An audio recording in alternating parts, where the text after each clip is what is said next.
Title: The CEO's Unexpected Heirs, A Billionaire's Redemption, a story of passion, betrayal, and the unexpected journey to love and fatherhood. Chapter 1: The Night That Changed Everything.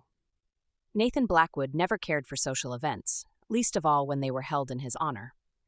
The annual Blackwood Industries Charity Gala was meant to showcase his company's philanthropy, but to him it was just another night filled with fake smiles, opportunistic investors, and whispers about his ruined personal life. He adjusted the cufflinks on his expensive custom-tailored tuxedo, his sharp blue eyes scanning the glittering ballroom.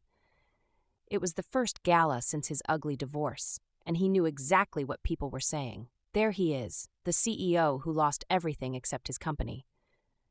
His ex-wife drained him dry, didn't she? I heard she left him because he couldn't give her children. That last whisper stung the most. The lie that Eleanor had spread about his so-called impotence was the worst wound of all. Nathan had once believed in love, in marriage. He had spent years trying to make things work with Eleanor, only to find out that she had been the one having affairs, and when he had confronted her, she had laughed in his face. "You couldn't give me what I wanted, Nathan. You're a broken man." That single sentence had destroyed him. Shaking off the memory, he strode toward the bar, desperate for a drink to numb the bitterness in his chest. Sophia Carter had no intention of attending this event. She hated billionaires, hated corporate elites who pretended to care about charity while hoarding wealth. The only reason she was here was because her best friend, an event planner, had begged her to fill in for an absent guest to balance the seating arrangements. Wearing a sleek, dark green gown that hugged her curves, Sophia felt like an outsider. She was an independent woman who had built her life from the ground up, working in marketing for mid-sized companies, far removed from the billionaire social circles. Her plan was simple: grab a drink, enjoy the free food, and leave. But then she saw him, Nathan Blackwood. She knew who he was, of course. Who didn't? His divorce had been splashed across every media outlet for months, but she hadn't expected him to look so cold.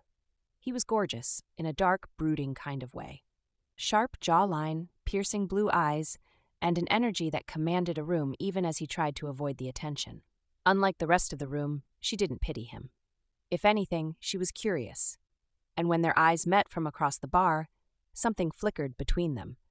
Nathan wasn't in the mood to entertain company, but when the woman in the emerald dress slid onto the bar stool beside him, he found himself intrigued.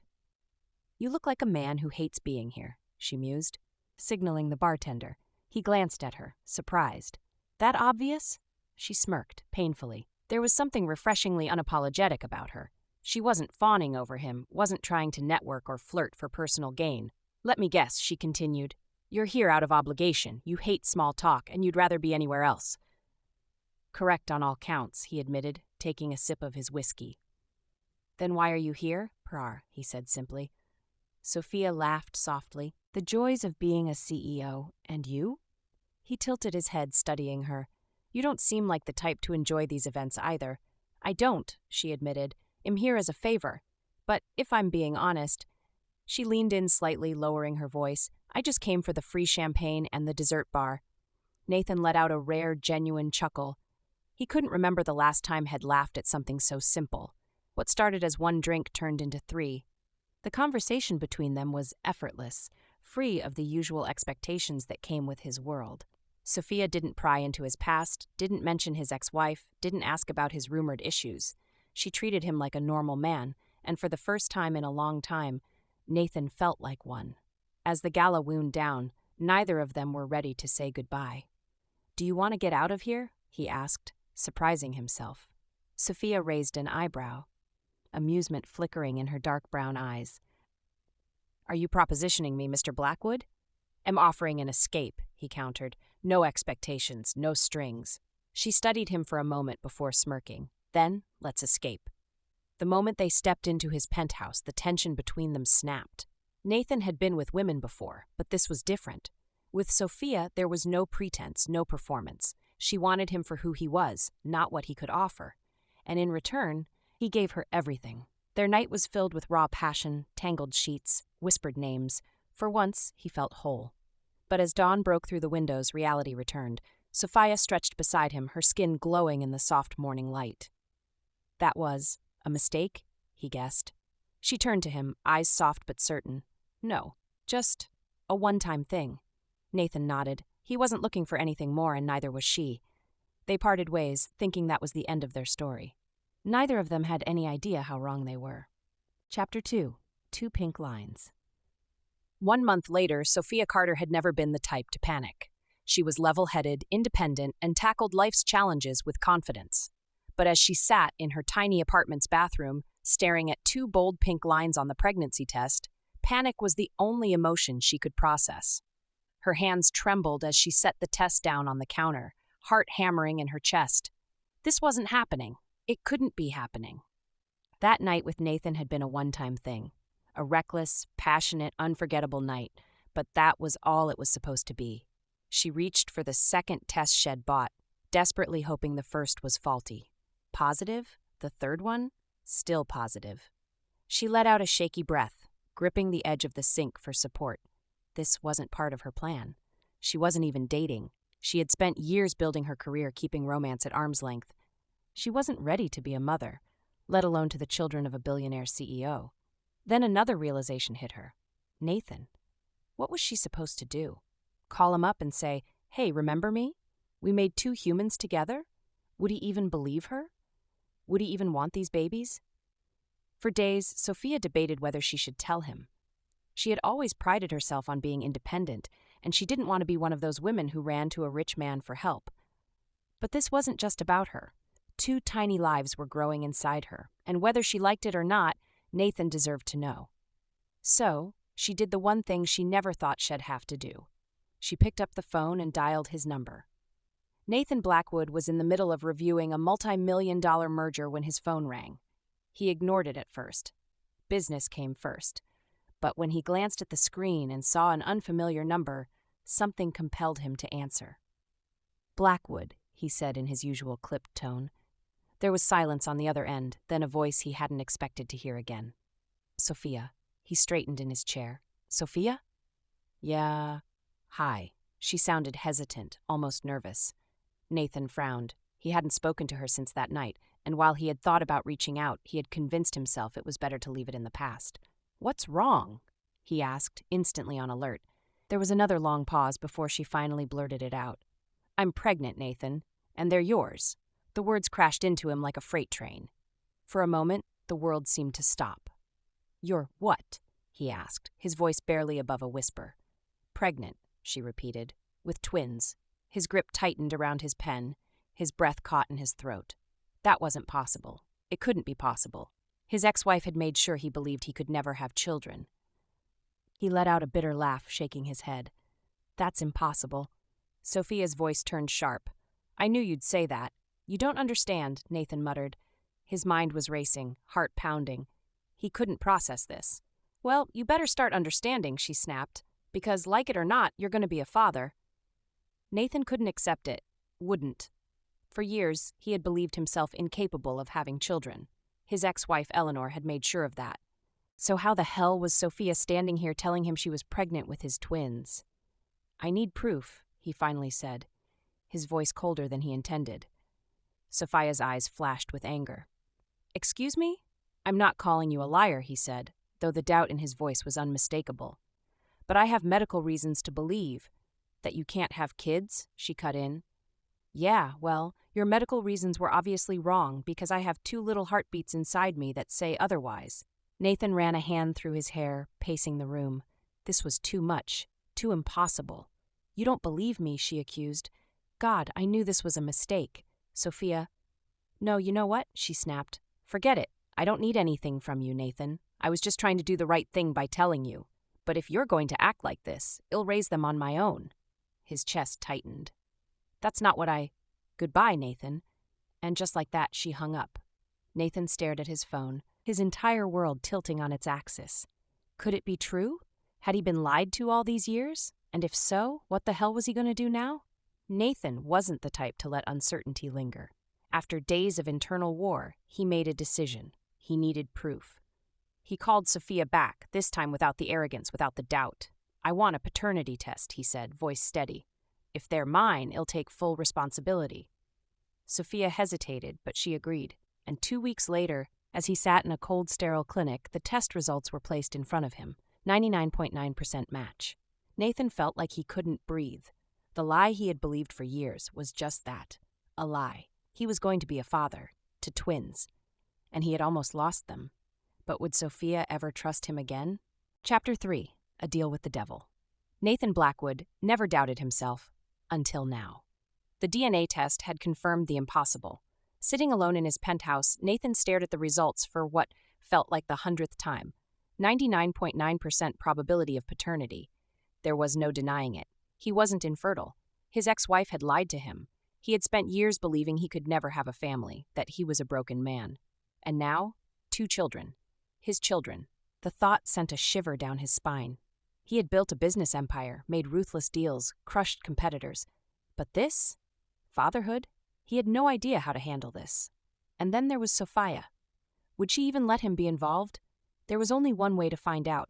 He had to fix this, on his terms. Sophia had no idea what to expect when Nathan called. She had been prepared to raise the twins alone, ready to fight for their future without the billionaire CEO's involvement. So when he finally reached out, her instincts screamed not to trust him. "Meet me," was all he said. Against her better judgment, she agreed. Nathan didn't do things halfway. When he wanted something, he took it. So when Sophia arrived at the luxurious rooftop restaurant he had reserved, she knew he was about to make his move. She folded her arms as he pulled out a chair for her. "This is unnecessary, Nathan. You could have just texted me." His blue eyes pierced through her.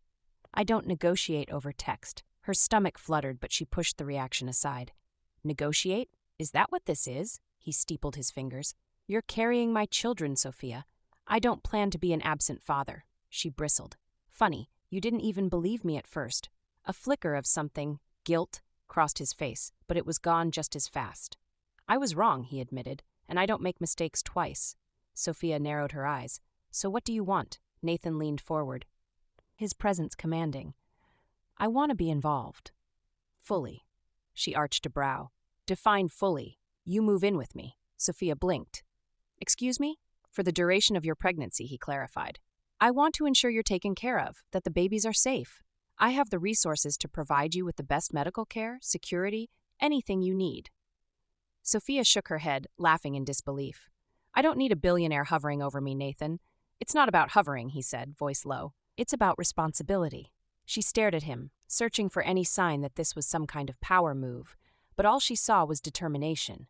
Still, the idea of living under the same roof as him, a man she barely knew, a man she had slept with once and somehow ended up carrying his twins, it was insanity. And yet, part of her knew he wouldn't back down. "You really think I'm going to move in with you?" she asked, leaning back. Nathan's lips curved into a smirk. "I think you're smart enough to see the benefits." She scoffed. "You don't know me at all, Nathan Blackwood." "Not yet," he admitted, holding her gaze. "But I will." Her breath hitched. There was something dangerous about the way he said it, like this wasn't just about the babies, like he wanted more, and that terrified her. Sophia wasn't an idiot. Nathan wasn't just offering her comfort, he was claiming control. And yet, part of her knew he was right. She lived in a small apartment. She worked long hours. Being pregnant with twins wasn't going to be easy. Still, she refused to let him dictate her life. "You want to be involved?" she said slowly. "Fine, but we do this on my terms." Nathan's eyes flickered with amusement. "I'm listening. I won't be your charity case. I keep my independence, I continue working, and I don't answer to you." His jaw tightened, but he nodded. "Fair enough. And one more thing," she added, her pulse racing. "No personal entanglements. This is about the babies, not us." Nathan smirked, his gaze dark and unreadable. "If you say so, Sophia." But something in his expression told her this deal was just the beginning, and she had no idea what she had just agreed to. Chapter 4. Living with a Billionaire. At least, that's what it felt like as she stood outside Nathan Blackwood's penthouse, staring at the massive glass doors. It had been 1 week since their rooftop meeting. 1 week since she had agreed, against her better judgment, to move in for the sake of the babies. "It's temporary," she reminded herself. "Strictly for the pregnancy. Strictly for the babies." Yet standing in front of the sleek, imposing doors of the Blackwood estate, her stomach twisted. A uniformed butler greeted her. "Miss Carter, welcome." Mr. Blackwood is expecting you, because of course he had a butler, and of course he was expecting her. The moment Sophia stepped inside, she felt like she had entered another world. Everything was modern, cold, expensive. Massive floor-to-ceiling windows revealed a panoramic view of the city, the skyline stretching into the distance. The living room was a blend of black marble, steel, and leather. A massive fireplace flickered against one side of the room, casting an eerie glow on the walls. It was stunning. And yet, it didn't feel like a home. It felt like a fortress. A place built for a man who didn't let people in. "You're here." Sophia turned, and there he was. Nathan stood near the bar, his piercing blue eyes assessing her carefully. He was dressed in a tailored black shirt, sleeves rolled up, veins prominent along his forearms. The top button of his shirt was undone, giving him a look of effortless power. Damn him for being so attractive. "Don't sound so excited," she muttered, setting her bag down. Nathan smirked, leaning against the counter. "I am excited. Now I get to watch you try and resist the luxury of my world." She rolled her eyes. "Trust me, I won't be seduced by wealth, Blackwood." His gaze darkened slightly. "Good." There was something in his tone that sent a shiver down her spine. Sophia exhaled sharply, getting straight to business. "Let's lay down some ground rules." Nathan arched a brow. "You're dictating the rules? In my home? You wanted me to move in," she shot back. "So yes, I am." He smirked again, clearly entertained. "All right, let's hear them. 1. I keep my independence. I'll still work and have my own life outside of this arrangement." Nathan folded his arms. "I won't stop you from working, but you will prioritize your health. If that means cutting back on work, you will." Sophia clenched her jaw but nodded. "Fine." "Next, I get my own space. I don't need you hovering over me like some bodyguard." Nathan didn't argue. Instead, he gestured toward the second wing of the penthouse. "Your suite is fully furnished. You'll have complete privacy." She blinked, momentarily surprised by his accommodation. "Oh, okay. Anything else?" Sophia hesitated before forcing herself to say the last rule. "No personal entanglements," she said, forcing her voice to be steady. "This is about the babies, not us." A muscle ticked in Nathan's jaw, his smirk fading slightly. "Of course," he said smoothly. But something in the way he said it made Sophia's skin heat, as if he was accepting the rule, but didn't believe for a second that it would last. Living with Nathan Blackwood was like stepping into an entirely different universe. For one, he had an entire staff, housekeepers, a private chef, security detail. Sophia hated it. She wasn't used to people waiting on her, and she definitely wasn't comfortable having her every move monitored. So when a maid tried to take her laundry, Sophia pulled back. "I can do it myself." "Miss Carter, it's no trouble." "Nope. Not happening," she insisted. "Impregnant, not helpless." Nathan overheard and let out a quiet chuckle. "You're impossible," he mused, "and you're ridiculously pampered." She shot back. He only smirked. "You'll get used to it." But she wouldn't. She refused to. Sophia expected her first night to be awkward, maybe even unbearable. What she didn't expect was to be awake at 2 a.m., starving. She groaned as she climbed out of bed, rubbing her stomach. "I can't believe I'm craving pancakes at this hour." She tiptoed toward the massive kitchen, assuming everyone was asleep, only to freeze. Nathan was already there, standing by the fridge, pouring himself a glass of whiskey. He was shirtless, and dear God, his body was all sculpted muscle and tension. Sophia nearly forgot why she had come in the first place. Nathan glanced at her, amused. "Midnight cravings?" She cleared her throat. "Apparently." He gestured to the kitchen. "Knock yourself out." Sophia shuffled forward, awkwardly pulling out a pan. Nathan watched as she struggled to find the pancake mix, the amused smirk never leaving his face. "You know there's a chef for this," he said. She scowled. "I am perfectly capable of making pancakes." Nathan took a sip of his drink, eyes glinting. "Prove it." She narrowed her eyes. "Oh, I will."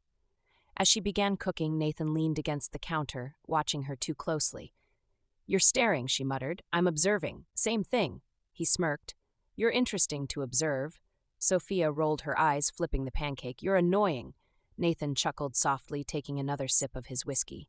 For a moment, it felt normal, like they weren't two near strangers thrown together by fate, like they weren't tangled in a mess of complications. But then she made the mistake of looking at him again, of meeting those piercing blue eyes, and suddenly nothing felt normal anymore. The air between them shifted, thick with tension. Nathan's gaze dipped to her lips for a fraction of a second. Sophia's breath hitched. She quickly turned back to her pancakes, heart pounding. No personal entanglements, she reminded herself. This is about the babies, not us. But as she stood in Nathan Blackwood's kitchen, his heated gaze lingering on her, she knew one thing for certain. This arrangement was going to be far more dangerous than she ever imagined. Chapter 5. Boundaries Blurred. Sophia woke to the sound of soft rain pattering against the massive windows of her new suite. It had been 2 days since she moved in with Nathan, 2 days of navigating the tension, the awkwardness, and the undeniable pull between them. She stretched, her hands drifting to her stomach. It was still early in her pregnancy, but she swore she could feel something different. A change, a presence. A warmth spread through her chest at the thought. 2 little heartbeats inside her. Her world had flipped upside down, but for the first time she felt a quiet excitement. She wasn't just Sophia Carter anymore. She was going to be a mother, and that terrified her. Downstairs, Nathan Blackwood was in his usual morning routine, an intense workout in his private gym.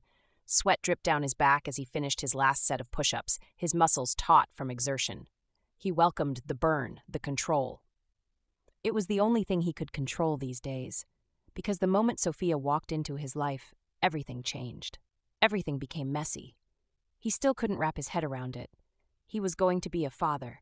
Him, a man who had been told he was broken, a man who had spent years believing he was incapable of this. He exhaled sharply, pushing those thoughts away. Just as he reached for a towel, a small voice interrupted his focus. "Well, that explains why you look like you were sculpted by the gods." Nathan turned, only to find Sophia leaning against the doorframe, arms crossed, an amused smile on her lips. She was barefoot, wearing a simple oversized sweater and leggings. Her hair was still slightly messy from sleep. And yet, she looked so effortlessly beautiful that it threw him off balance. He raised a brow. "You spying on me, Carter?" She smirked. "Your gym happens to be right next to the kitchen." "I came down for breakfast." Nathan grabbed a water bottle, taking a long sip. "And instead of eating, you stood there watching me?" Her smirk widened. "Just confirming that you're actually human and not some cyborg CEO." Nathan chuckled, tossing the towel over his shoulder. Satisfied? She tilted her head, pretending to think. "I don't know. I might need further proof." The air between them shifted. Nathan stepped closer. "Careful, Carter. You might like what you see." Sophia's breath hitched. For a moment, they were too close. Close enough that she could smell the clean, masculine scent of him. Close enough that she could feel the heat radiating from his body. Her heart pounded. And then she took a deliberate step back, clearing her throat. "You should really consider adding personal space to your vocabulary, Blackwood." Nathan smirked, but there was something dangerous in his gaze. "You moved into my home, Carter. My personal space is your personal space now." She swallowed hard. This was going to be impossible.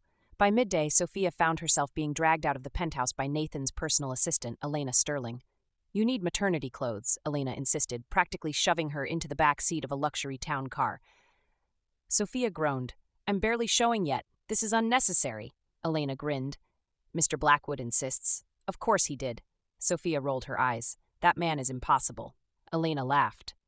"You have no idea."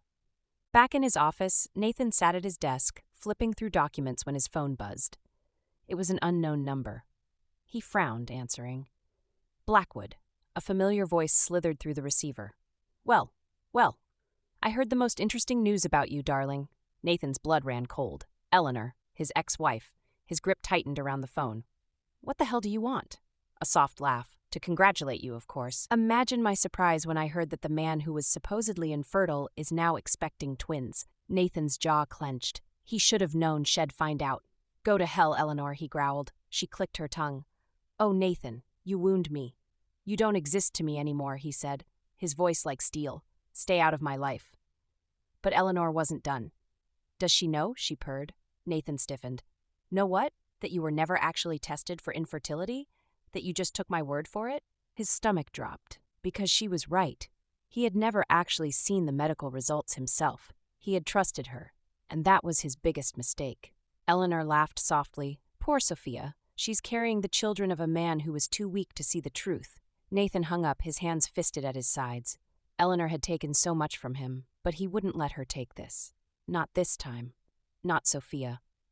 That evening, when Sophia returned from her unwanted shopping spree, she found Nathan waiting for her in the living room. Something was off. His posture was rigid, his expression unreadable. She set her bags down. "Okay, I know you're probably going to scold me for buying too many shoes, but in my defense, your assistant is pushy. I need to ask you something," Nathan interrupted. She blinked. Okay." He studied her for a long moment.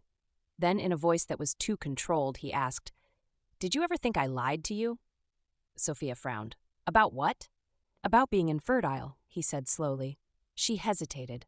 I don't know. I never thought about it. Why?" Nathan exhaled sharply, running a hand through his hair. "Because I never actually saw any test results. He let out a bitter chuckle. "I just took my ex-wife's word for it." Sophia stared at him. "Wait," she said slowly. "You just believed her? Without ever checking?" Nathan's jaw tensed. "Yes," silence. Then Sophia burst out laughing. Nathan narrowed his eyes. "You find this funny?" She clutched her stomach, still giggling. "Oh my God, Blackwood. You, the ruthless CEO, the man who questions every deal, every contract. You let your ex-wife gaslight you into thinking you were infertile without a single medical test?" His glare could have melted steel.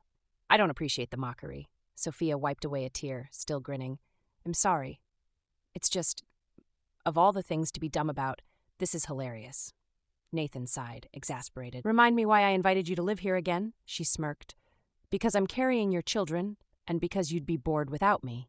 His lips twitched. Damn it, she wasn't wrong. And for the first time all day, Nathan Blackwood smiled. Chapter 6. A line crossed. The Blackwood penthouse was quiet that night. Too quiet. Sophia sat curled up on the plush leather couch in the living room, a mug of chamomile tea in her hands. The glow from the city skyline spilled through the windows, painting everything in silver and blue hues. It had been a long day, shopping, adjusting to life under Nathan's roof, and trying to ignore the unsettling pull between them. She had planned to go to bed early, but then Nathan walked in, freshly showered, wearing only sweatpants and a fitted black t-shirt that clung to his broad chest. His damp hair was tousled, his usual perfectly tailored image replaced with something relaxed. Real. Sophia swallowed hard.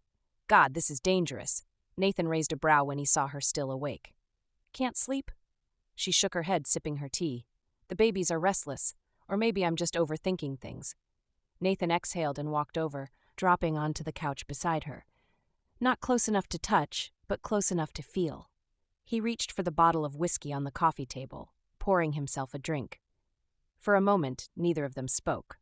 Then, "You never asked me about it," he said suddenly. Sophia glanced at him. "About what?" "My infertility," Nathan murmured, swirling the amber liquid in his glass. "Why didn't you question it when I told you I didn't believe you were pregnant with my children?" She took a deep breath. "Because I figured it wasn't my place to dig into your past." Nathan huffed out a humorless laugh. "That's a first," Sophia smirked. "Well, I figured you'd tell me when you were ready. And let's be real, I was too busy processing the fact that I'm having twins." Nathan's lips curved slightly, but his eyes remained serious. "She made me believe I was broken," he admitted. Sophia's breath caught. Nathan rarely spoke about his ex-wife. And now, sitting here, under the dim city lights, he looked more human, less like the untouchable billionaire CEO, and more like a man who had been deeply wounded. "She lied to you," Sophia said softly. "She wanted to control you." Nathan exhaled. "I let her." Sophia tilted her head. "You're not weak, Nathan. You were just with the wrong person." Their gazes met, and for a moment something shifted. The air grew heavier, charged. Nathan's eyes dipped to her lips, just for a second, just enough to make her pulse race. Sophia forced herself to break the connection. She stood abruptly. "I should go to bed." Nathan's expression didn't change, but there was something in his gaze that told her he had felt it too. "Good night, Carter," he said, his voice rough. "Good night, Blackwood." And as she walked away, her heartbeat pounded in her ears. She had just crossed a line, and she wasn't sure if she could step back. For the next few days, Sophia tried to ignore it, the growing tension. The way Nathan's gaze lingered a little too long, the way she became hyper-aware of him whenever he entered a room. She hated it. She hated how easily he unraveled her. Because the truth was, she was attracted to him, and that was dangerous. So she threw herself into distractions. She worked remotely, set up doctor's appointments, and even tried avoiding Nathan as much as possible. until one night, everything exploded. It started as an argument. Nathan had walked into the kitchen, finding Sophia lifting a heavy box. He immediately snatched it out of her hands. "What the hell do you think you're doing?" he snapped. Sophia scowled. "I'm moving my things, obviously." Nathan's jaw clenched. "You're pregnant with twins, Sophia. You don't lift heavy things." She crossed her arms. "Impregnant, not incapable, Nathan." His nostrils flared. "You're being reckless, and you're being overbearing." She shot back. The tension between them snapped like a live wire. Nathan's hands fisted at his sides. "You don't listen." Sophia narrowed her eyes. "And you don't trust me to take care of myself." Nathan stepped closer. Sophia refused to back down. "You're so damn stubborn," he muttered. "You're so damn controlling," she countered. Their breathing was ragged, shallow. Neither of them moved. Neither of them looked away. And then Nathan grabbed her waist. Sophia sucked in a breath. His touch was warm, firm, possessive. And then he kissed her. It wasn't soft. It wasn't gentle. It was a collision, a battle of heat and desperation and frustration. Sophia fisted his shirt, pulling him closer. Nathan's hand slid up her back, fingers tangling in her hair. She gasped against his lips, and he groaned in response. Every unspoken word, every moment of tension poured into that kiss. And then reality slammed into her. She tore herself away, chest heaving. Nathan's gaze was dark, wild. Sophia touched her lips, still tingling from the force of him. This wasn't supposed to happen," she whispered. Nathan swallowed hard, his jaw tight. "I know," he said. A long silence stretched between them, and then Sophia did the only thing she could. She turned and walked away, leaving Nathan standing there, fists clenched, knowing damn well nothing between them would ever be the same again. Chapter 7. The damage is done. Sophia barely made it to her suite before her legs gave out. She sank onto the edge of the bed, her breathing still uneven, her heart pounding. What the hell just happened? Nathan had kissed her. Nathan Blackwood, the billionaire CEO, the father of her unborn twins, the man who had insisted their arrangement was strictly about the babies. And she had kissed him back. Hard. She could still feel his lips on hers, still taste the heat of whiskey and control and something that had no place between them. This was not supposed to happen. This was supposed to be about the babies, not her, not him, not them. But now everything was ruined. Nathan stormed into his private study, slamming the door behind him. He pressed his palms against the desk, breathing hard, trying to regain control. "You kissed her." The words echoed in his head over and over, a relentless loop of regret and longing. What the hell had he been thinking? He had spent years mastering restraint, building walls, becoming the kind of man who didn't get involved. And yet, in one reckless moment, he had shattered all of it. Because of her, Sophia Carter, the woman who challenged him at every turn, the woman who made him feel things he had no business feeling. He had told himself this was strictly about the babies. So why had he kissed her like he was claiming her? Like he needed her? Like he wanted more?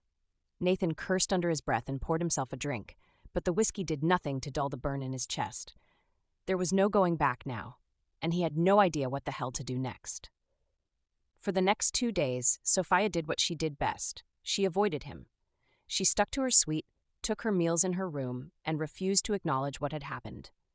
Nathan let her. For the first day, at least. But by the second day, his patience wore thin. This was his house, his rules, and Sophia Carter was not about to run from him, not after that kiss. So when she tried to slip past the living room that evening, he finally cornered her. "Sophia." She froze, her hand gripping the doorframe. Slowly, she turned to face him. Nathan was standing by the fireplace, his hands in his pockets, his sharp blue eyes locked on her. She swallowed hard. Blackwood. Nathan arched a brow. "You've been avoiding me," Sophia scoffed. "I've been busy. Lie," he said smoothly. She clenched her jaw. "What do you want?" Nathan took a step closer. Sophia took a step back. His eyes darkened. "You kissed me back," he said simply. Sophia's stomach twisted. That was a mistake. Nathan tilted his head. "Was it?" "Yes," she said quickly. "Too quickly." Nathan smirked. "You sure?" Sophia hated him, hated the way he saw through her, hated the way her body still reacted to him, even now. She crossed her arms. We agreed. No personal entanglements. That kiss was a lapse in judgment. It won't happen again. Nathan was silent for a long moment. Then he said, too calmly, "Fine." Sophia blinked. "Fine?" His gaze didn't waver. "You want to pretend it didn't happen? Go ahead." But we both know the truth, Carter. Her pulse spiked. And what truth is that?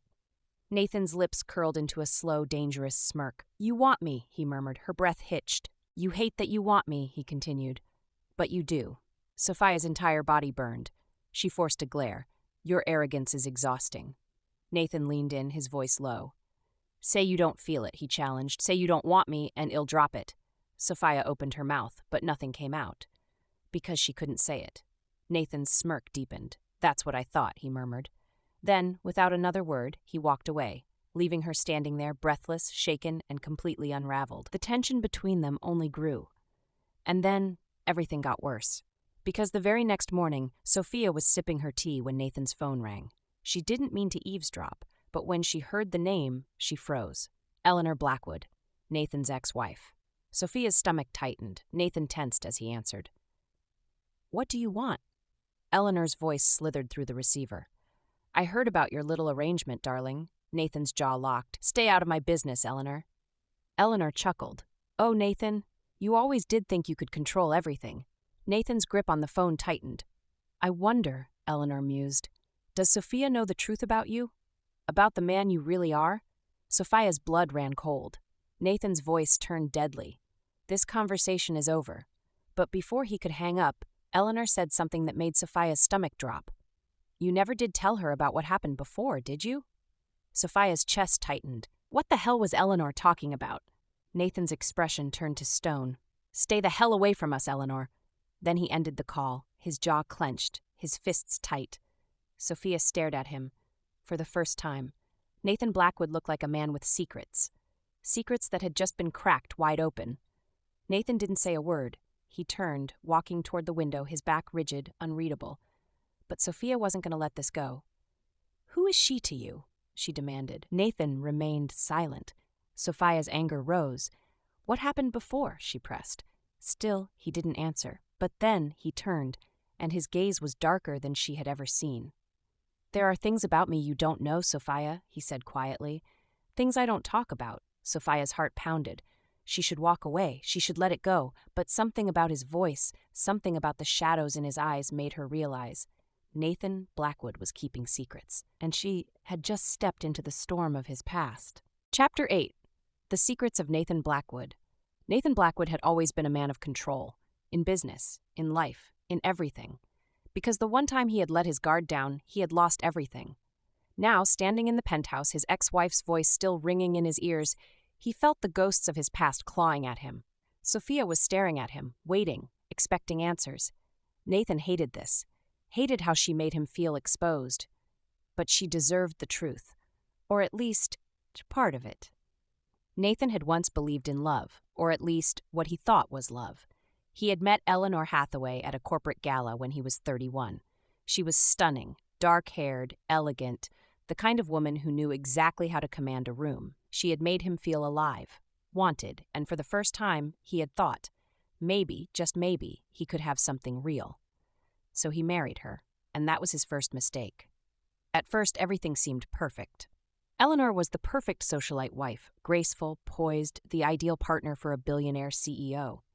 But soon, cracks began to show. She never loved him, not really. She loved his power, his name, his empire, and she wanted control over all of it. 2 years into the marriage, Eleanor started talking about children. Nathan had wanted kids too, or at least he thought he did. But then, the lies began. It started with subtle comments. I don't think you can have children, Nathan. I saw the doctor's reports, Nathan. It's not your fault. Some men just aren't capable. At first, he didn't believe her. But Eleanor was relentless, and over time, her words buried themselves into his mind, until one day he just accepted it. Accepted that he was broken, that he would never be a father. And Eleanor had made sure to twist that knife deeper. She had affairs. Blatant, public, and every time he confronted her, she had laughed in his face. What do you care? It's not like you could give me a child anyway. Nathan had felt humiliated, and he had stayed. Not because he loved her, but because he didn't want the world to see how badly he had failed. It wasn't until 3 years into the marriage that Nathan finally saw the truth. He had come home late from work, exhausted, mentally drained, and that's when he overheard her phone call. Of course I lied to him, darling, Eleanor had purred. Nathan is too proud to question anything. He never even checked the results. Nathan had frozen, and then something inside him snapped. He had filed for divorce the next morning. By then, Eleanor had already ensured that she would walk away with millions. She had smeared his name, spread the infertility rumors, and left him feeling like nothing, like a man who was incapable of love, incapable of family. So he had closed himself off and swore he would never trust anyone again. Nathan exhaled, shaking off the weight of the past. He turned to Sophia, who was still watching him intently. She didn't speak. She didn't interrupt. She just listened. And somehow, that made everything worse. He had expected judgment, pity, but instead she looked furious. She stood abruptly. "Let me get this straight," she said, her voice sharp. "You spent years thinking you were infertile, without ever getting tested, because your psychotic ex-wife told you so?" Nathan sighed. "Sophia, oh my God," she muttered, pacing now. "And you just believed her? Just took her word for it?" His jaw tightened. "I trusted her." Sophia stopped pacing. She turned to him, her dark eyes flashing. "Yeah, well, she didn't deserve your trust, Nathan." Something inside him stirred. He had expected her to mock him, to tear him apart. Instead, she looked like she wanted to fight for him, and that unnerved him more than anything. Sophia inhaled sharply. She had so many things she wanted to say, so many things she wanted to scream at him for being so blind, for letting a woman like Eleanor manipulate him for years.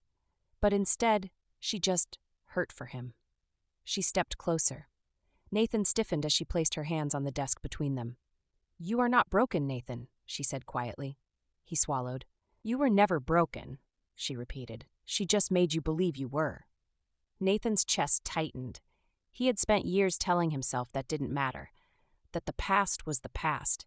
But standing here, with Sophia looking at him like this, he felt like his carefully built walls were cracking, and he wasn't sure if he wanted to stop it. Nathan had spent years avoiding vulnerability, but in this moment, with Sophia so close, it was impossible to ignore. The way her lips parted slightly, the way her eyes softened, not with pity, but with something warmer. His gaze dropped to her lips. Sophia's breath hitched, and for a split second he wanted to kiss her again, to drown in her, to forget. But then she pulled away. She stepped back, breaking the moment, her expression flustered. We should probably get some sleep," she murmured. Nathan exhaled slowly, forcing himself to nod. "Yeah," he said, "we should."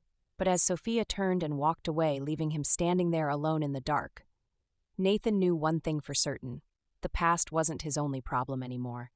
Because now he had a new problem. And that problem was Sophia Carter. Because she wasn't just carrying his children. She was becoming the only person who saw him. And that was far more dangerous than anything Eleanor had ever done to him. Chapter 9. Lines that can't be uncrossed. For the first time since she moved in, Sophia Carter felt lost. Nathan's past weighed on her, heavier than she expected. She had spent the last few days thinking of him as a powerful, untouchable CEO, a man so in control of his life that he barely felt anything. But now she saw the wounds, and she hated that she cared, hated that she wanted to protect him. Hated that every time she closed her eyes, she saw the look in his when he had said, "She made me believe I was broken," because he wasn't, and some part of her wanted to prove it to him, which was exactly why she needed space to get her head right, space to remind herself that this was temporary, that this wasn't about them. This was about the babies, and nothing more. Nathan had always been good at compartmentalizing. His emotions, his past, his mistakes, he put them all into boxes, locked them away, and moved forward. But ever since he told Sophia the truth, he couldn't stop thinking about her, or the way she had looked at him, not with pity, not with judgment, with anger, fury on his behalf, like he mattered, like he was worth defending. And that was far more dangerous than he could handle. So when he realized she was avoiding him, something inside him snapped. Because he was Nathan Blackwood. People didn't avoid him. And if Sophia thought she could distance herself after what happened between them, she was wrong. It happened in the kitchen. Sophia was fixing herself a bowl of fruit when Nathan walked in. She immediately stiffened, but she refused to look at him. Nathan, on the other hand, he wasn't in the mood for games. "You're avoiding me." Sophia rolled her eyes, stabbing a piece of mango with her fork. "I'm busy." Nathan leaned against the counter, watching her too closely. You've been avoiding me since our conversation, he said smoothly. Sophia exhaled sharply, still refusing to look at him. I just need space, Nathan. That's all. Nathan's jaw tightened. Bullshit. Sophia finally turned, glaring at him. Excuse me? You're running, he said simply. Sophia laughed bitterly. Impregnant, Nathan. Where exactly do you think I'm running to? Nathan took a step closer. Too close. Sophia's heart skipped. You're running from this, he murmured, his gaze dropping to her lips for a fraction of a second. Her breath hitched, but she stood her ground. This is about the babies, she said firmly. That's all. That's all it was ever supposed to be. Nathan's eyes darkened. You really believe that? He asked, voice low. Sophia forced herself to nod. Yes, a muscle ticked in Nathan's jaw, and then he leaned in, not touching her, not even close enough for their bodies to brush, but close enough for her to feel the heat of him. Close enough for her to lose her breath. You're lying, he whispered. Sophia's fingers tightened around the counter. Nathan, I think about you, he admitted, his voice rough. Sophia's stomach flipped. I think about that kiss, he continued, his breath warm against her skin. Sophia swallowed hard. Stop. Nathan didn't move. You want me to, he said softly. And God help her. She did. But she couldn't. She couldn't. So she did the only thing she could. She pushed past him. And this time, Nathan let her go. Sophia thought that was the end of it, thought she had gained the space she needed, until the next day, when everything changed. Because when she walked into the living room, she found a woman sitting there, a woman with raven black hair, blood-red lips, and cold, calculating eyes. And her stomach dropped, because she knew exactly who this was. Nathan's ex-wife, Eleanor Blackwood, the woman who had broken him, the woman who had lied to him. And now, she was here, waiting, watching. Like a predator waiting to strike. Sophia's blood turned ice cold. But she straightened her spine, because she wasn't just going to stand there and let this woman control the room. So she stepped forward, arms crossed. You must be Eleanor, she said evenly. Eleanor's red lips curved into a slow, amused smirk. And you, she purred, looking Sophia up and down, must be the woman carrying my ex-husband's children. Sophia's stomach twisted, but she didn't let it show. Instead, she tilted her head. And you must be the woman who spent years lying to him, she said sweetly. Eleanor's smirk didn't waver, but something in her eyes flashed. Before she could respond, Nathan's voice cut through the room. What the hell are you doing here, Eleanor? Sophia turned, and there he was. Nathan looked lethal. His blue eyes were like ice, his expression unreadable. But Sophia felt it, the tension, the anger. Eleanor stood slowly, brushing imaginary lint from her designer dress. Relax, darling, she cooed. I just came to talk. Nathan's jaw clenched. We have nothing to talk about. Eleanor's gaze flicked to Sophia, lingering for just a second too long. Then she smiled. On the contrary, darling, she murmured, I think we have everything to talk about. And just like that, Sophia knew. Whatever Eleanor had come here for, it wasn't good. And this was just the beginning. Chapter 9. The Woman Who Wanted to Destroy Him. Eleanor Blackwood had always known how to command attention. She didn't just walk into a room, she owned it. And right now, standing in Nathan Blackwood's penthouse, she looked completely at home, like she still belonged here, like she still had control. Sophia's blood boiled. She could feel Nathan's rage, the tension in his body, the way his jaw clenched as he glared at his ex-wife. This is bad. Because Eleanor wasn't here to play games, she was here to burn everything down, and Sophia was about to find out exactly why. Nathan's voice was like steel. You have 5 seconds to explain why you're here before I have security throw you out. Eleanor laughed softly, a slow, sultry, dangerous sound. Oh, Nathan, she purred, still so dramatic. Nathan's hands fisted at his sides. I'm not playing, Eleanor. Eleanor's gaze flicked to Sophia, assessing, calculating. And then, with obnoxious ease, she sank into one of the leather chairs, crossing her legs like she had all the time in the world. I came to talk about your future, darling, she said smoothly. Nathan's eyes darkened. My future is none of your concern. Eleanor's lips curled. Oh, but it is, because you seem to have forgotten that you and I aren't finished. Sophia felt a sharp pang in her chest. What the hell was she talking about? Nathan's entire body went rigid. His voice was dangerously quiet. What did you just say? Eleanor's smile widened. You heard me. And then, she reached into her designer handbag and pulled out a stack of legal documents.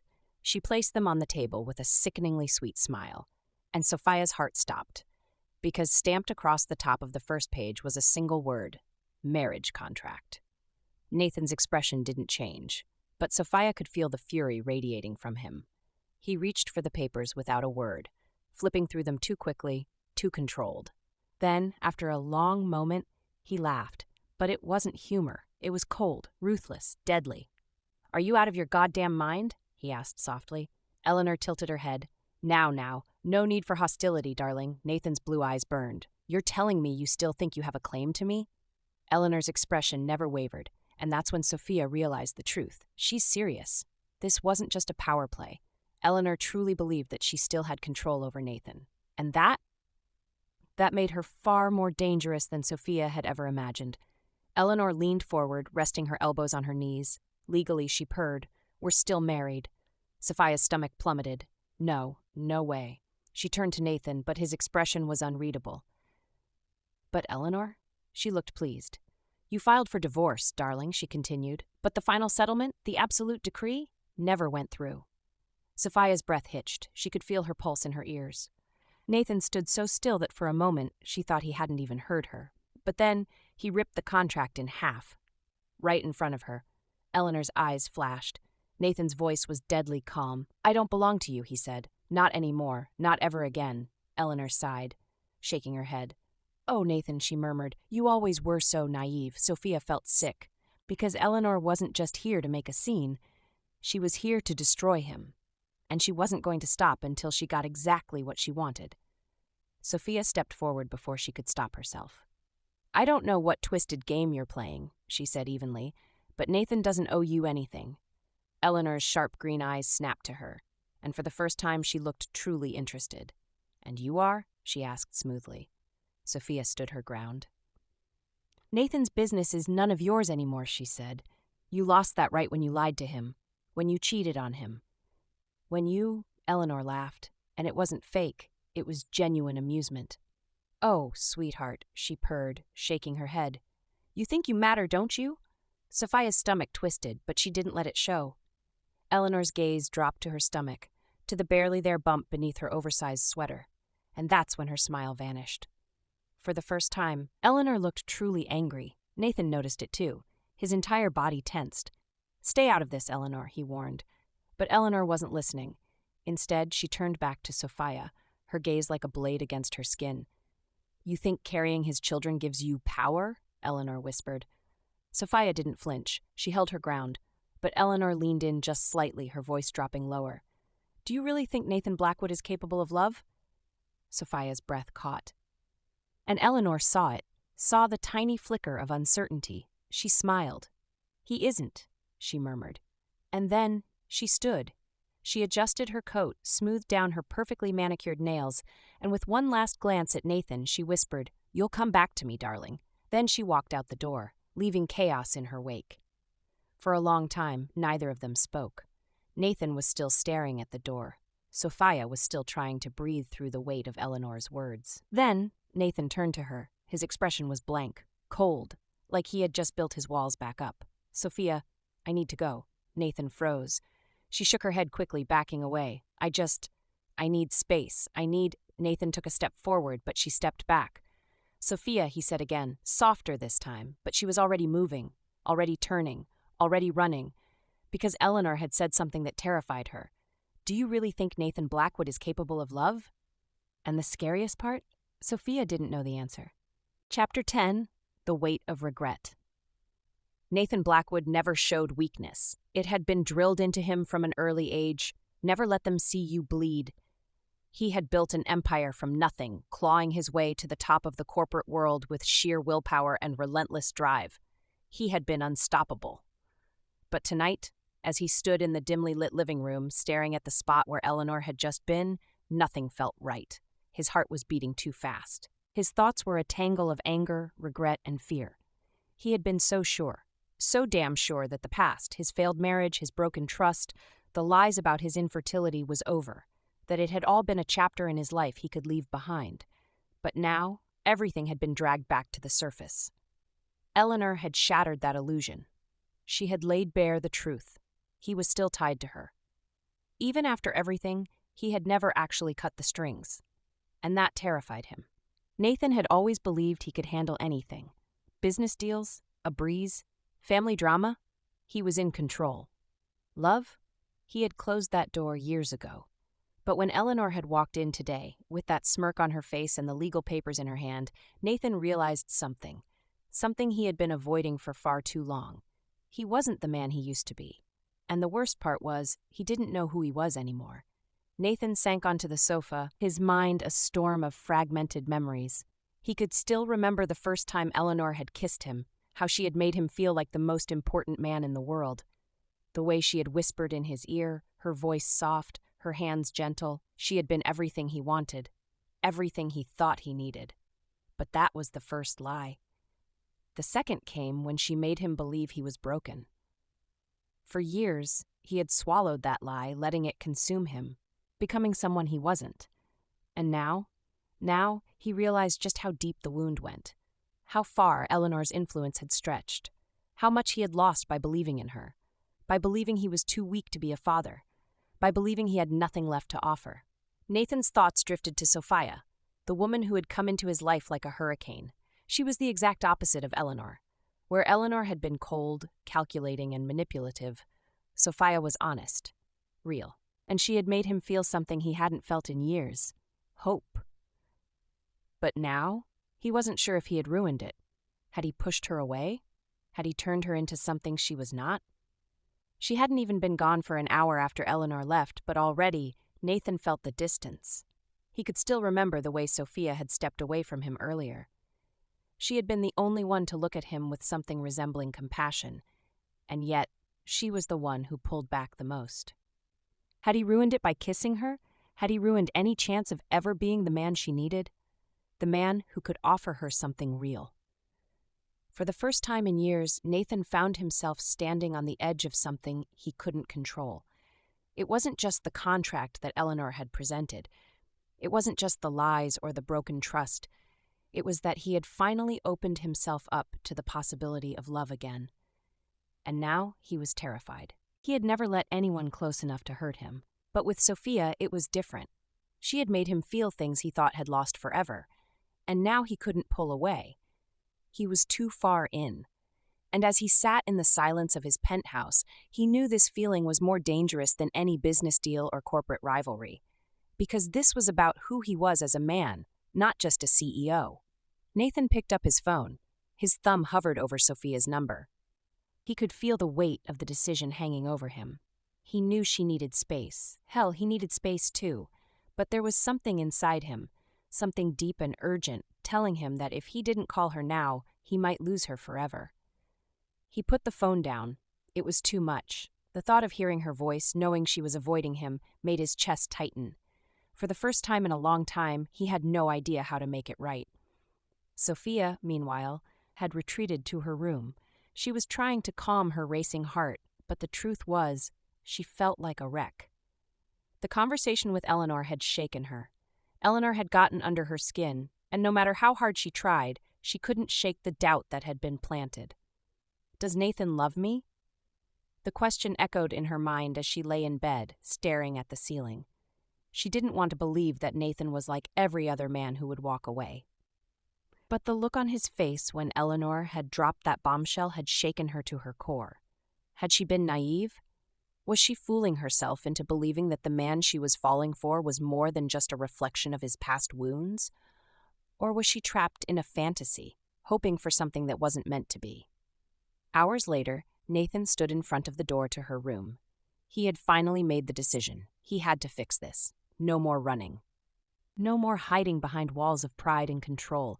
If he was going to have any chance of being the father he wanted to be, the partner he could be, he had to stop letting the past dictate his future.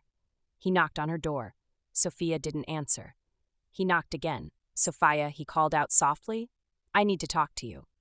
The door creaked open, and there she stood, her eyes still wary but not closed off. "I'm sorry," he said, his voice rough. "I've been an idiot. I've pushed you away when I should have been pulling you closer." Sophia didn't say anything. She just stood there, waiting for him to explain. Nathan took a step forward, his voice quiet but determined. "I want to be with you. I don't want to hide behind my past anymore." For the first time, he let himself be honest. And in that moment, Sophia realized that maybe, just maybe, he wasn't the man he used to be. Maybe, just maybe, he could be the man she needed. Chapter 11. The Choice That Changes Everything. Nathan Blackwood wasn't used to waiting. He wasn't used to being at the mercy of anyone's decision. But as he stood in the dim hallway outside Sophia's bedroom, watching her expression shift between shock and guarded hesitation, he realized, for the first time in his life, his fate wasn't in his hands. It was in hers, and it terrified him. "I want to be with you," he had said. Words he hadn't planned. Words that had come from somewhere deep inside him, words he didn't even know he was capable of saying, until now. Now the weight of those words hung between them. Sophia stood in the doorway, her dark brown eyes searching his, looking for something, anything to prove this wasn't just another mistake. She exhaled sharply, crossing her arms. "Nathan," she said carefully, "do you even know what you're asking?" Nathan's throat tightened. "Yes." Sophia scoffed. "No, you don't. You don't get to just decide this.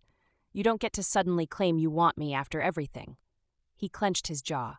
"This isn't sudden." Sophia's lips parted slightly, and that's when she saw it. The truth. It wasn't sudden. Not for him. It had been building, slowly, painfully, inevitably. From the first night at the gala. From the moment she walked into his penthouse, stubborn and strong, refusing to let him dictate her life. From the second she called him out on his own demons, refusing to let him hide behind his past. Somewhere along the way he had fallen, and now he was standing here, stripped of all his armor, waiting for her to either accept him or walk away. Sophia swallowed hard. "Nathan, this is..." But she stopped, because she couldn't finish that sentence, because part of her wanted to believe him. Wanted to believe that this wasn't just about the babies, that it wasn't just about fixing his past mistakes, that he wanted her. The woman. Not just the mother of his children. Sophia took a slow breath, steadying herself. "If I say yes," she murmured. "What happens next?" Nathan's gaze darkened. And she knew, she felt it in her bones. This wasn't just about sharing a home. It wasn't just about raising their children together. It was about them. About crossing a line neither of them could ever come back from. Nathan took a step forward, closing the distance between them. "You already know the answer to that," he said, his voice low, rough, dangerous. Sophia's heartbeat spiked. Because she did. She knew exactly what would happen next. But did she want it? Could she risk it? Nathan could see it in her eyes, the war raging inside her. And God help him, he wasn't strong enough to step away. Not anymore. So he did the only thing he could. He reached out, tracing his fingers along her jawline. Sophia sucked in a breath. "Nathan," she whispered. But it wasn't a warning. It wasn't a rejection. It was a plea for him to either stop or keep going, and he wasn't sure which one she wanted.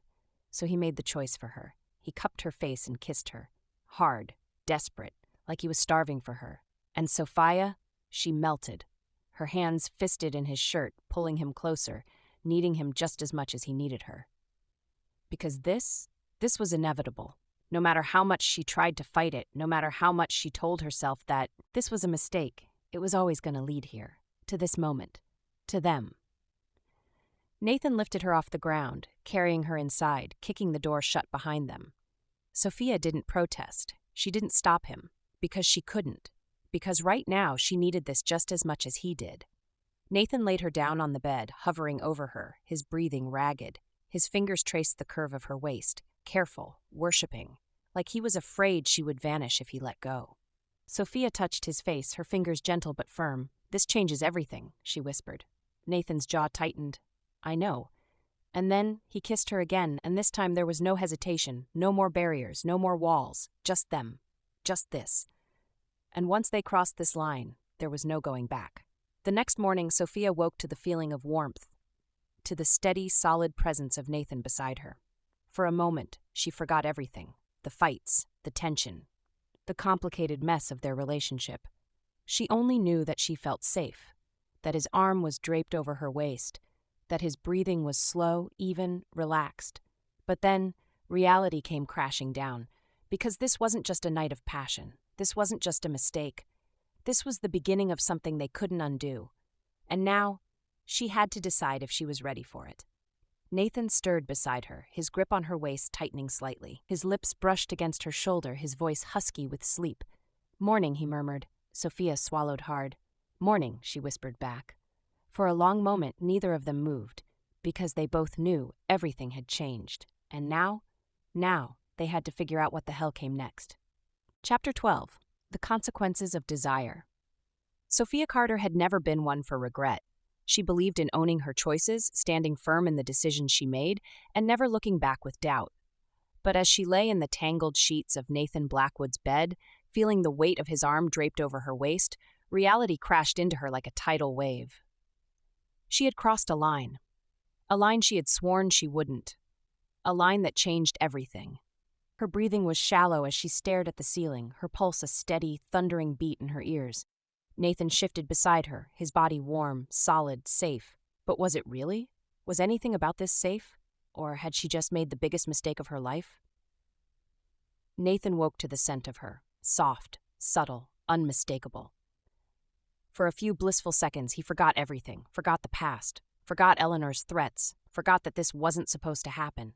All he knew was that Sophia was beside him, that his arm was wrapped around her, that his body recognized hers in a way that felt inevitable. And then reality set in. He felt the stiffness in her posture, the tension in her breathing, and just like that, he knew.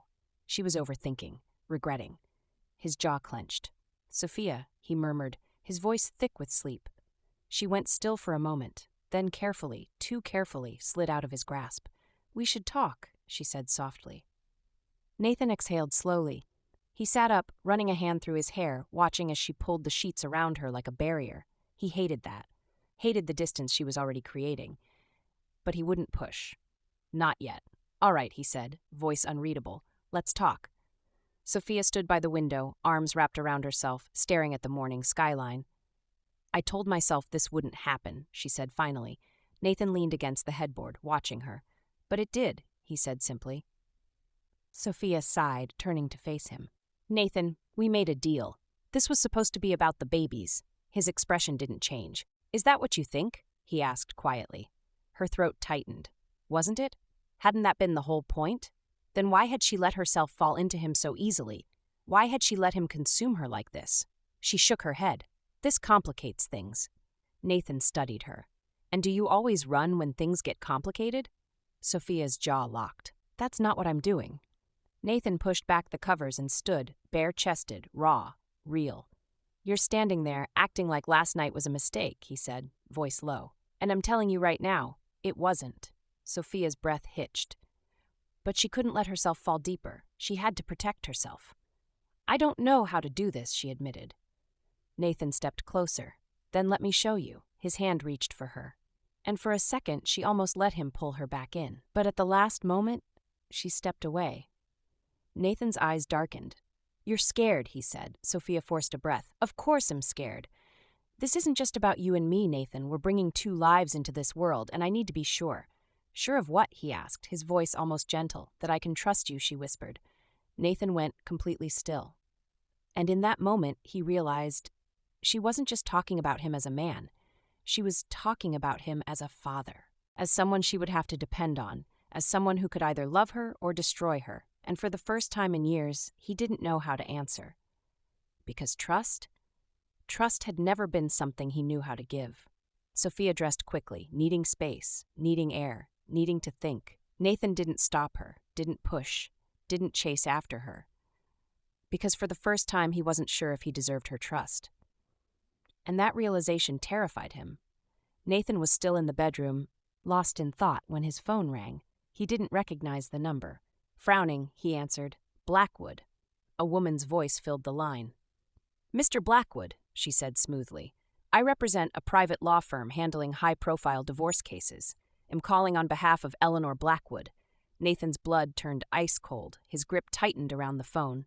"And why the hell would I care about that?" he bit out. The woman hesitated. Then, with a carefully measured tone, she said, "Because Eleanor has filed a legal motion to challenge the legitimacy of your paternity." Nathan's entire body locked up, his vision blurred with rage. "What?" the woman continued. "She claims that due to your previously established medical condition regarding infertility, it is impossible that you are the biological father of Miss Carter's unborn children." Nathan saw red. "And what exactly does she expect to gain from this?" he hissed. There was a pause. "Then, If proven, she intends to challenge the inheritance rights of your offspring, claiming that any heirs you produce outside of your marriage would be invalid. Nathan's chest burned, his fists clenched, his entire world tilted. Eleanor wasn't just trying to destroy his future. She was trying to erase it. And now he had only one choice. He had to fight, and he had to protect Sophia. Because whether she knew it or not, she was now in the middle of a war. Nathan called his lawyer, called his security team, called every damn person he trusted. And then he went to find Sophia. Because she needed to know. Because everything had just changed, and because now they weren't just fighting for their future, they were fighting for their children's right to exist. Chapter 13. War is declared. Sophia Carter was trying to convince herself that space would fix things, that putting distance between herself and Nathan would give her clarity, that maybe, just maybe, if she could step away from the tension, the chaos, the growing emotions, she could find a way to control what was happening. But control had left the building the moment she moved in with him. And now? Now she was standing in the kitchen, staring at a glass of water she had barely touched, trying to drown out the memory of last night, the feel of his hands on her, the way he had kissed her like she was his salvation, the way her body had betrayed her, melting into him like she belonged there. This isn't supposed to happen. She pressed her palms against the counter, exhaling sharply. It was just a mistake, a lapse in judgment. She just needed to clear her head. But before she could take another breath, she heard it, his footsteps, and she knew. Nathan was looking for her. Nathan stormed into the kitchen, his entire body rigid with anger. His jaw was clenched. His blue eyes were like ice, sharp and unforgiving. Sophia turned, immediately sensing that something was wrong. But before she could say anything, he spoke. "Eleanor is trying to erase our children." Sophia's heart stopped. "What?" she whispered. Nathan took a steadying breath, his fists tightening. "She's filed a legal motion." He ground out, challenging the legitimacy of my paternity. "She wants to claim that because of my supposed infertility, the twins can't be mine." Sophia's stomach twisted painfully. Her hands gripped the counter for support. She can't do that," she said, voice shaking. "That's not how science works, Nathan. The DNA test already confirmed." "She doesn't care about the truth," he interrupted, his voice dark. "She cares about control, about power. And now, she wants to use the law to take away everything."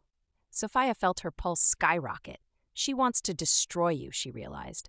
Nathan's gaze met hers, something cold and terrifying lurking beneath his calm exterior. "No," he corrected. "She wants to destroy us." Sophia had spent the last few months fighting for her independence, fighting for control over her own life. But this wasn't just about her anymore. This was about her babies, her family, and Eleanor had just declared war. Sophia's hands curled into fists. "How do we fight this?" she demanded. Nathan's lips pressed into a thin line. "We get ahead of it," he said firmly. "My lawyers are already on it.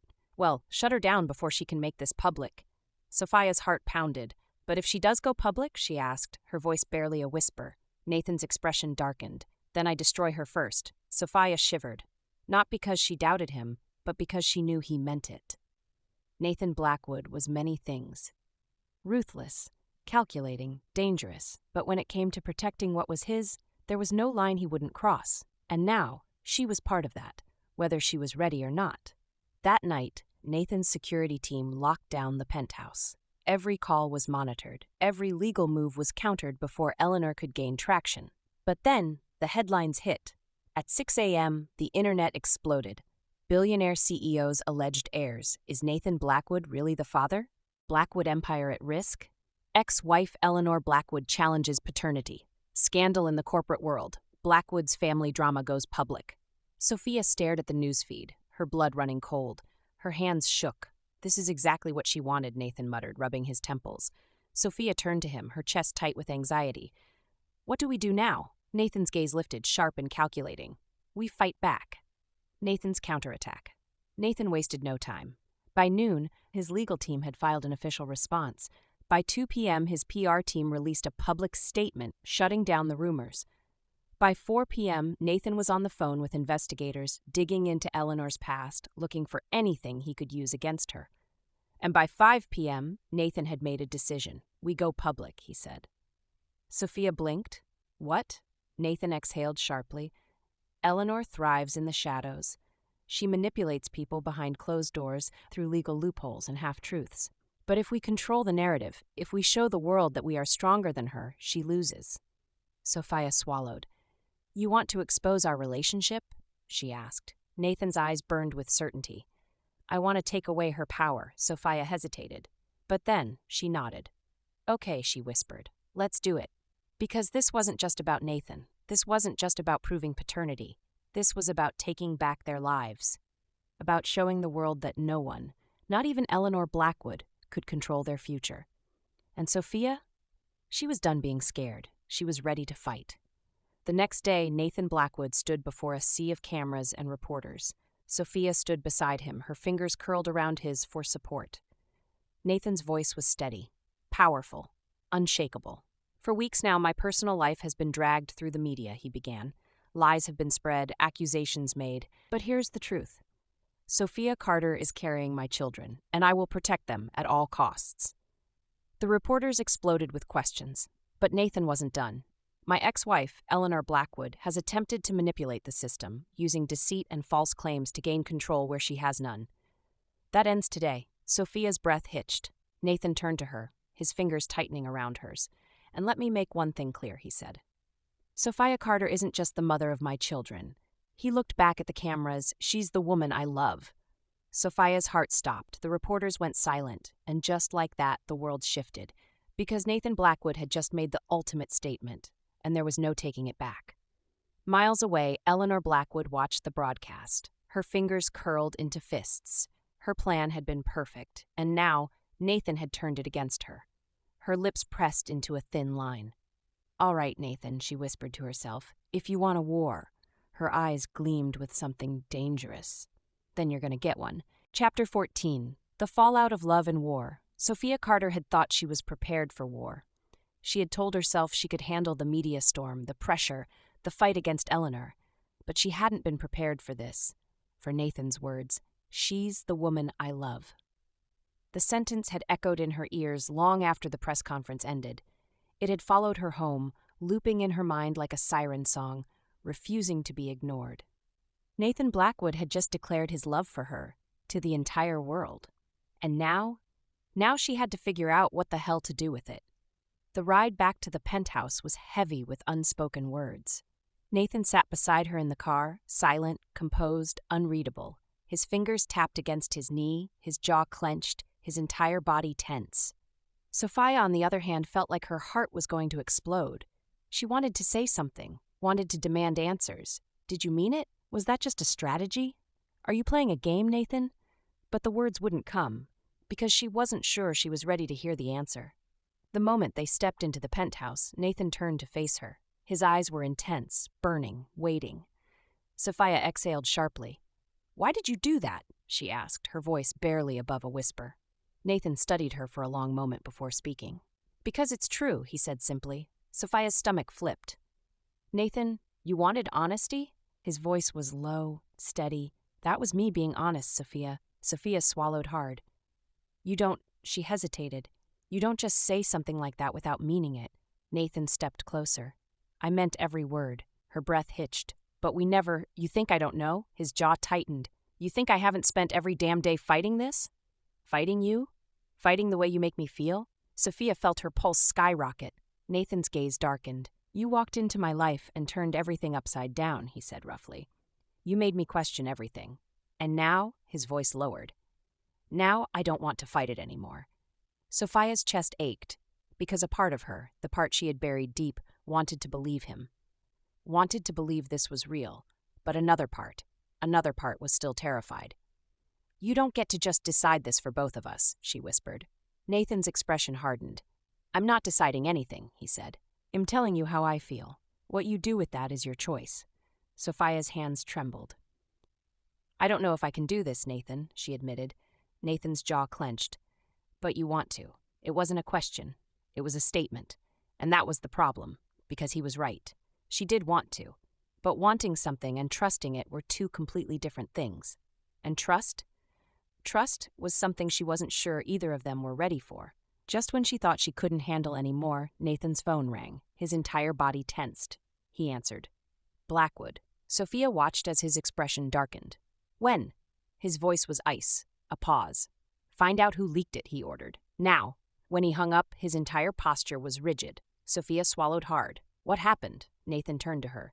Eleanor just leaked private medical records, he said, his voice dangerously calm. Sophia's blood ran cold. What? Nathan clenched his jaw.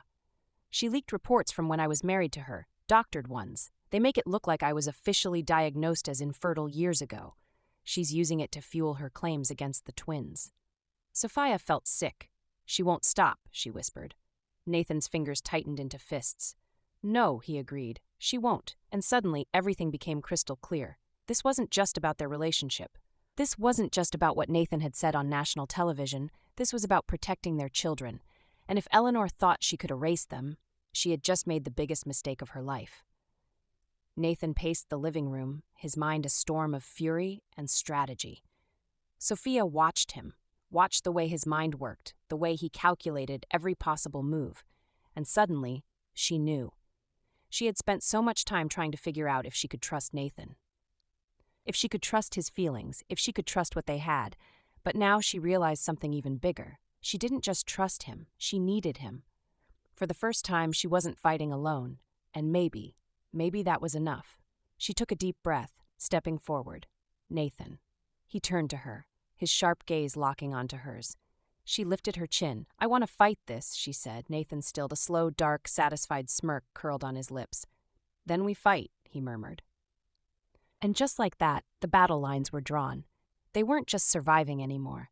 They were taking their lives back, together. Miles away, Eleanor Blackwood sat in her luxury penthouse, sipping a glass of wine. She watched the press conference replay on her screen, her lips curling into a wicked smirk. So predictable, she murmured. But she wasn't worried, because this wasn't over, not even close. She set her glass down, picking up her phone. Is everything in place? She asked smoothly. A voice on the other end responded. She smiled. Good, she purred. Then let's see how far they're willing to go. And just like that, the real war began. Chapter 15, The War Begins. Nathan Blackwood had been through his fair share of battles, in the boardroom, in courtrooms, in the press. But this was personal. This was about his children. And when Eleanor leaked those medical reports, she hadn't just tried to erase his future. She had tried to rewrite his past. That was unforgivable. So as he stood in his penthouse reviewing the damage, a dark realization settled in his chest. Eleanor wasn't just playing dirty. She was out for blood. And Nathan? Nathan had never lost a war. He sure as hell wasn't about to start now. By the next morning, the media was in chaos. The headlines were everywhere. Did Nathan Blackwood fake paternity to save his legacy? New evidence suggests CEO's ex-wife may be right.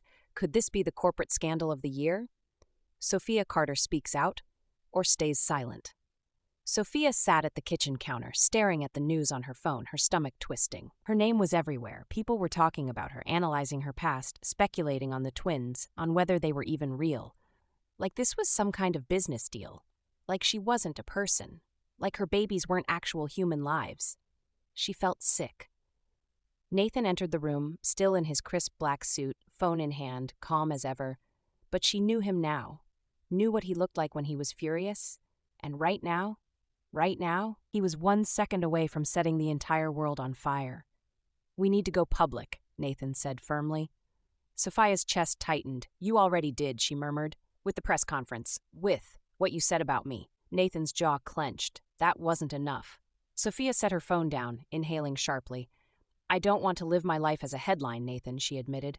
Nathan softened, just slightly.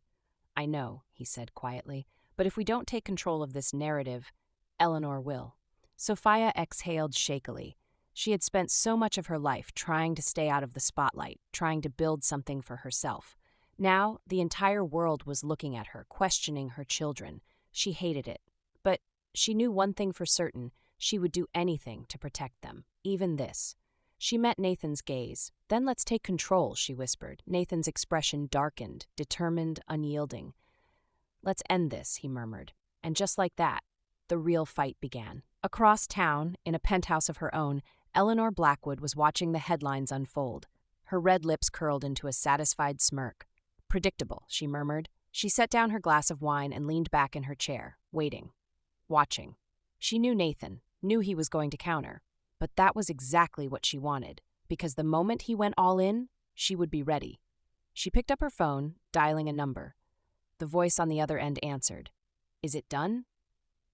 She asked smoothly. A pause, then confirmation. Eleanor's smile widened. "Perfect," she purred. And just like that, she made her next move. Nathan and Sophia sat across from Nathan's legal team, reviewing their options. "We have two choices," James Sterling, Nathan's best friend and top lawyer, said. "We either file an immediate counter lawsuit against Eleanor, exposing her manipulation." Nathan's expression remained stone cold. "Or," James hesitated, "or you and Sophia go on national television and tell the world your side of the story yourselves." Sophia's stomach dropped. "Go on TV, sit in front of the entire country and plead their case?" Nathan leaned back, expression unreadable. And then his phone rang. He picked it up, his gaze sharp as he answered. But as soon as he heard the words on the other end, his entire body went rigid. Sophia's heart pounded. "What is it?" she asked, voice tight. Nathan's grip on his phone tightened. Then, in a voice that was too calm, too controlled, he said, "Eleanor just filed for an emergency injunction." Sophia's stomach lurched. "What kind of injunction?" Nathan's eyes met hers, cold, dark, dangerous. "She's trying to block the twins from having legal claim to my name," he said. Sophia's blood turned to ice. "She's trying to make sure they never inherit a single thing from me." Sophia's breath caught. "But they're your children," she whispered. Nathan's jaw locked. "Eleanor doesn't care about the truth," he said. "She cares about control." Sophia felt rage bubbling up inside her. This woman was trying to erase her babies, trying to make sure they had nothing, trying to erase them before they were even born. Her hands trembled, her pulse pounded. But then, Nathan reached for her. His grip was strong, steady, and suddenly, Sophia knew. They weren't going to lose.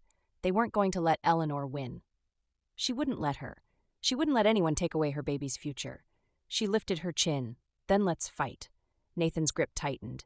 His expression hardened. "Then let's destroy her," he murmured. And just like that, war had been declared. Miles away, Eleanor Blackwood sat in her penthouse, watching the clock, waiting. Her legal team had done their job. Her pieces were in place. Now, she just had to wait for Nathan to react, because she knew him, knew his rage, knew exactly how to push him to the edge, and once he reached it, once he snapped, she would be ready to strike. Because Nathan Blackwood was many things. A businessman, a fighter, a man who thought he was invincible. But Eleanor was a predator. And she wasn't done yet, not by a long shot. Chapter 16. The Final Battle.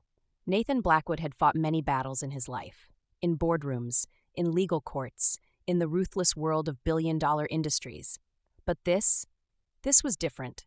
This wasn't about stocks or hostile takeovers. This was about his children, his family. And if Eleanor thought she could take that away, she had severely underestimated him. Nathan sat in the conference room of his private law firm. His top lawyers gathered, strategizing. Across from him, Sophia sat quietly, her hands gripping the armrests of her chair, her face unreadable. She was scared. He could feel it. And that made him even more furious. This wasn't just an attack on him. It was an attack on her. On them.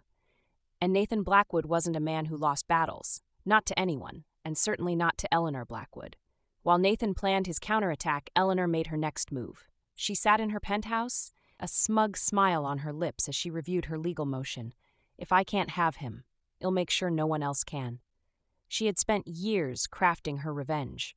And now it was time to watch it all burn. Her attorneys had filed the emergency injunction, attempting to block Nathan's unborn children from having legal rights to his name, to his wealth, to his empire. And if it worked, Nathan would lose everything. Because if his children were legally erased, then so was his legacy. And that was the one thing Nathan would never survive. The legal war began the next morning. Nathan and Sophia arrived at the courthouse, surrounded by flashing cameras, reporters shouting questions, the media in an absolute frenzy. Sophia's hand shook slightly, but Nathan gripped it tightly, grounding her. "Stay with me," he murmured. She nodded, exhaling slowly. "I'm here." They stepped inside, walking into the battle that would determine their future. Eleanor sat on the opposite side of the courtroom, her cold green eyes glinting with satisfaction. She thought she had already won. But Nathan had one last move to make. As the legal arguments began, Nathan stayed silent. He let Eleanor's lawyers present their case, let them argue that the twins could not be Nathan's biological heirs due to his past medical records. He let them dig their own graves. And then he stood. "Your Honor," he said smoothly, his voice cutting through the courtroom. All eyes turned to him, including Eleanor's. "I would like to present new evidence," Nathan continued, handing a thick folder to his lawyer. Eleanor's smug expression flickered. The judge nodded. "Proceed." Nathan turned to face Eleanor directly. "You were so sure, weren't you?" he said, his voice deceptively calm. Eleanor's eyes narrowed. "You thought I never questioned you," Nathan continued. "Thought I never doubted the test results you showed me. Thought I never—" His lips curled into a dark smirk. "Had my own medical evaluation conducted." Eleanor's face paled. Sophia's breath caught. Because Nathan wasn't just playing defense anymore. He was on the attack. "My fertility was never in question," Nathan said coldly. "The only thing in question was your lies." He turned to the judge. "This is my official medical report from one of the most prestigious private doctors in the country," he said, nodding to his lawyer. "It confirms, without a doubt, that I have never been infertile." Gasps rippled through the courtroom. Eleanor's hands tightened into fists. And furthermore, Nathan continued, "I have new documentation that proves Eleanor forged medical records to manipulate my past divorce settlement. Documents that, when made public, will show that she committed fraud." Sophia's eyes widened. Nathan had set a trap. And Eleanor? Eleanor had walked right into it. The judge reviewed the documents, his expression grim. "Eleanor Blackwood," he said, voice firm.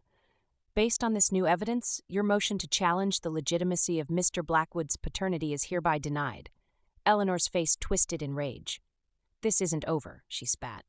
Nathan's smirk deepened. "Oh, Eleanor," he murmured, "it was over the moment you walked into this courtroom." Security approached Eleanor as the judge's final ruling was issued. Her case was dismissed. And she had lost everything, her reputation, her power, her last chance at controlling Nathan. And as she was escorted out of the courthouse, Sophia finally breathed. Finally let the weight of it all sink in. They had won. Their babies were safe, and Eleanor Blackwood was finally out of their lives. For good. The moment they stepped out of the courthouse, Sophia turned to Nathan. Her hands were still shaking, her emotions raw. But there was only one thing she needed to know. "Did you mean it?" she whispered. Nathan turned to her, his blue eyes steady. "Mean what?" Her throat tightened. "What you said," she murmured, "at the press conference, that you—" She couldn't finish the sentence, but she didn't have to. Because Nathan stepped closer, and in front of the entire watching world he cupped her face, and he kissed her, softly, reverently, like she was the only thing that mattered. And then he whispered, "I've never meant anything more in my life." Chapter 17. A New Beginning. Nathan Blackwood had spent his entire life fighting for his company, fighting against betrayal, fighting against his own past. And for the first time in years, he didn't have to fight anymore. Because now, standing on the balcony of his penthouse, watching the city lights flicker in the distance, he realized he had won. Not just against Eleanor, but against the man he used to be. The man who had believed he was broken. The man who had believed he would never have a future.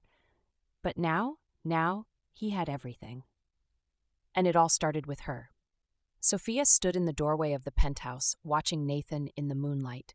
She had spent so long doubting him, doubting herself, doubting whether she could trust this thing between them. But now, she didn't doubt anymore, because he had proven himself. Not with words, but with actions. And after everything they had been through, she realized she wasn't scared anymore. Because for the first time in her life, she wasn't alone.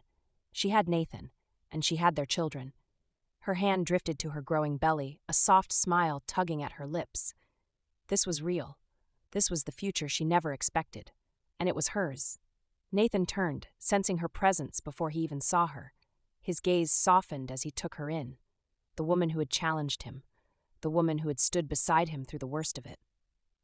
The woman who was carrying his children, the woman he loved. Nathan took a deep breath, stepping to pulling a small box from his pocket. Sophia's heart stopped. "Is that what I think it is?" she whispered.